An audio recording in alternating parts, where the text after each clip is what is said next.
So mga par, alam po natin na una pa lang nang kinasa ang laban ng ating pambansang kamao Manny Pacquiao kalaban si Mario Barrios para sa WBC title fight. Nagbigay kaagad mga idol ng prediksyon ang dating nalingsanan na makalaban ni Pacman si Mikey Garcia na sa ngayong panahon daw mga idol, nalalabuan na ito sa bagay na mananalo si Pacman sa laban nito kay Barrios dahil sa kanyang edad na 46 anyos at hindi pa daw maganda ang pinakita ni Pacman na galawan sa kanyang previous na mga laban. Pero nang tinanong ulit mga idol ni LS Setback ng ES News si Mikey Garcia kung nagbago ba ang kanyang prediction sa laban ni Pacman at Barrios. Brutal nga nito na sinabi mga idol na hindi na daw nito alam ang bagay na to. Antitindi daw kasi mga idol ang pinapakita na determinasyon ni Pacman sa training. Makikita mo daw sa mga mata ni Pacman, nagigil pa rin ito manalo. Ganito daw ang nakita ni Mikey Garcia sa mga mata ni Pacman sa laban nito kontra kay Keith Thurman. Alam na daw ng 4 Division Champion mga idol kung gaano mag-training si Manny Pacquiao sa kanyang mga upcoming fight. Ubusan talaga ng lakas. Bigay todo talaga ito sa ensayo at napapahanga talaga si Mikey dahil sa estado ngayon ni Pacman na 46 anyos na. Na-maintain pa rin daw ni Boss Manny ang ganitong mentalidad sa training.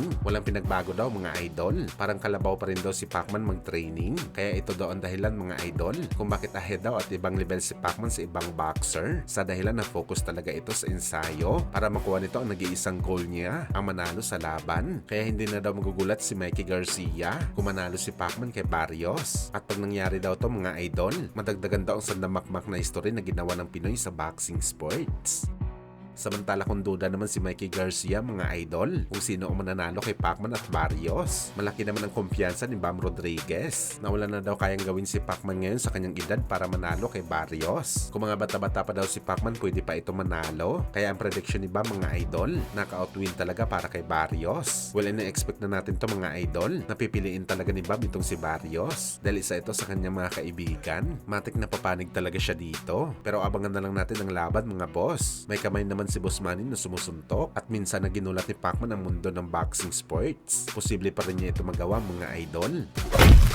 Sa kabilang banda naman mga idol, matunog nga po na kumakalat na rumor sa social media na uunahan daw ng WBC Bantamweight Champion Junto Nakatani na maging kampiyon si Inoue sa featherweight kung saan balak ni Junto Boy na baklasin ng kampiyon na si Rafael Espinosa at kapag naging kampiyon siya daw dito mga idol, hihintayin niya daw na umakyat na lang si Inoue sa 126 pounds para dito niya ito labanan. Well, ang astig talaga na plano nitong si Nakatani. Alam niya na mas mahirap kay Inoue ang 126 pounds at advantage naman ito sa kanya dahil malaki siyang tao. Well, rumors pa lang ang bagay na to mga idol. Pero kung tutuhanin talaga ni Nakatani ang bagay na to, isa lang talaga masasabi natin dito mga boss. Wala talaga plano si Nakatani na manalo via decision kalaban si Inoue. Ang goal talaga nito mga idol ang patulugin si Monster.